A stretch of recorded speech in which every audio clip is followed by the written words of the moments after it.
So in my second year at university, in said shoebox room, I without all the distractions from Amy and other people, I was doing really well in my assignments, and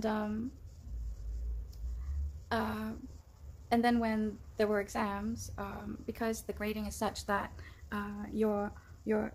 what you get as your final degree is weighted between the second and the final year. And from the weightage, they can tell if you will be on course for a first class or a second upper. And I was sort of in between. From the work assignments that I did, I was sort of in between. I was turning up like first class essays, but when it came to exams with time constraints, I was not doing as well, which probably meant I should have chosen more subjects that would allow me to have weightages assigned to or percentages of weightages assigned to written assignments, as opposed to exam subjects, like in 100% exam weightage, to determine my final class or degree. So I graduated with a upper second instead of a first class, but that was because in my second year I had to have a meeting with one of my tutors, who requested a meeting to ascertain what kind of class of degree I might get and where I was at. And he told me that I was doing so well, but he just didn't understand why in the exams I hadn't done as well. And that because of that and the subjects I had chosen, that it was probably likely that I would graduate with an upper second and not a first class.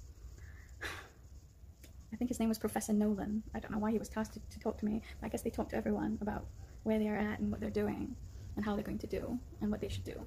So upon hearing that, I told myself I had been emancipated from this this terrible burden of trying to get first class, which was reserved for the SWATs and other people. Actually, there was a lovely guy who drove a Porsche to school, and he got first class. David, I think his name was David. He wasn't much to look at, and by his third year, he was really porky and big. I mean, he didn't come to school that way, but by the third year, he had become really porky. But he graduated with the first class, and he drove a Porsche to school.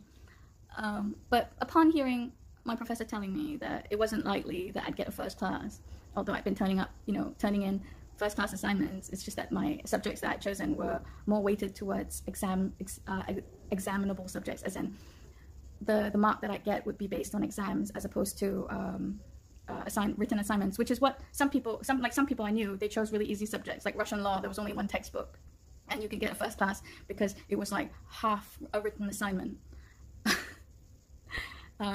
And there were people saying Russian law, Russia has laws.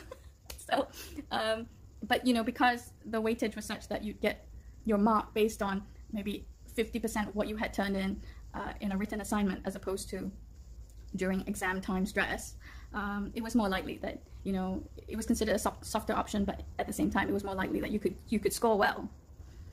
So, but they don't take into account such things like what subjects and how it was examined when you receive your final class of degree. They just look at the degree and they go, okay, well, you got a first class, that's amazing, or you got a second upper, that's amazing, but not as amazing as a first class degree. So my story was, upon being told that I was probably not likely to get a first class degree, I had mentally sort of suddenly switched off from the burden and the pressure of trying to get it, and instead decided to start traveling more during school time. So I mean, I take weekends in a different European city, or travel by bus if it was a long weekend to Amsterdam. It was really an emancipating feeling. And I mean, I had found a boyfriend who would travel with me, so that was lucky.